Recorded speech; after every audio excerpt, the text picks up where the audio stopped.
Hi, I'm Charlotte here at Charlotte So Natural in Newton, Kansas. And sonatural.com on the web is where you can find many of these products and fabrics that I'm going to share with you today.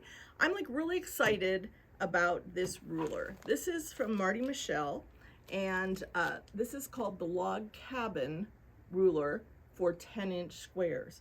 So there are other log cabin rulers in this line, but I love this one because it's designed for a layer cake and it works perfectly on a 10-inch square.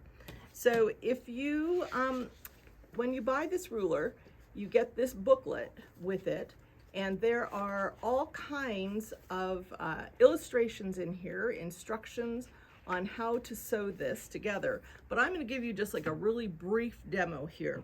We went ahead and cut kits for this, and we may or may not have these, but you can always cut your own 10-inch squares or start with a layer cake. And I have a little project here that I wrote that uses fewer of the logs than you can cut from a 10-inch square. So don't let me confuse you on that, but we're going to make just these little tiny, well, they're kind of tiny, we're going to make these little small log cabin blocks that finish 5 inches.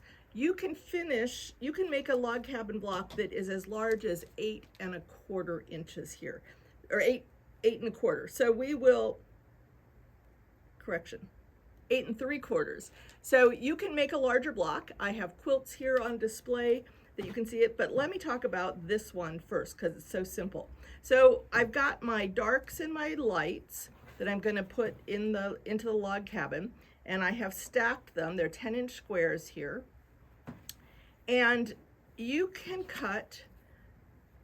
This is the size strip you need to cut. The ruler is that size, and we are going to just cut them with the rotary cutter. And this is about the only time I use the large rotary cutter, the 60mm.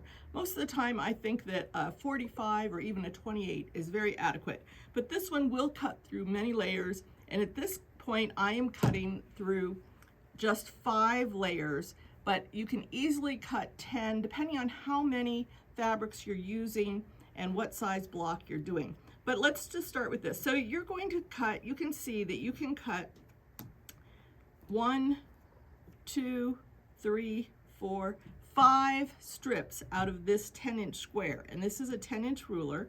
And once we have those strips cut, we can do easily, I've got my little stacks here of strips. So here are my light strips. So here is an A, here is a B, here is a C, and here is a D. And that's all we need for this, for these blocks. So this was the D. So in this case, we're not going to use the longest one. We're going to use just the 3 shorter ones.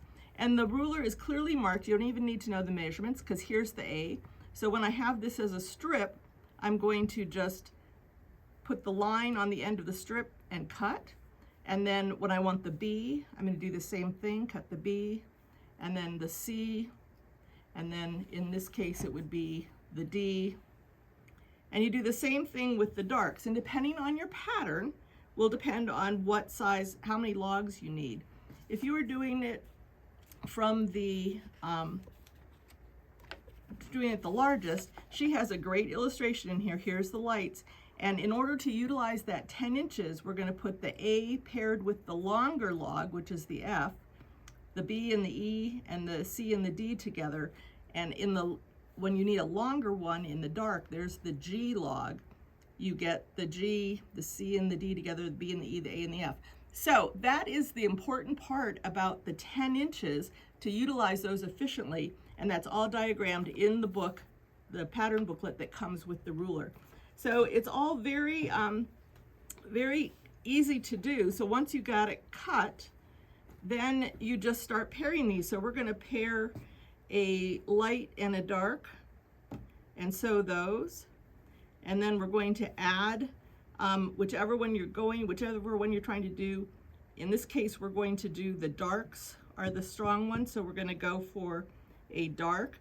And in order to mix up my stack, I'm just going to move that top one to the bottom so that I have another fabric to match there.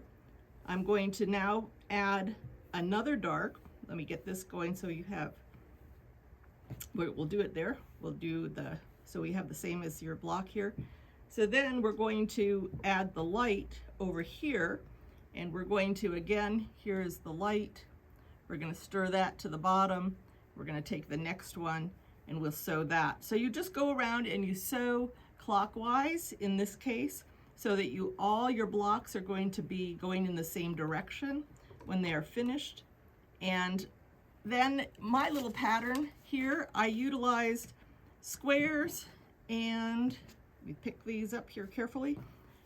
I used squares to alternate with them, and I made little applique jack-o'-lanterns with these, and I'm going to put the little log cabins around them.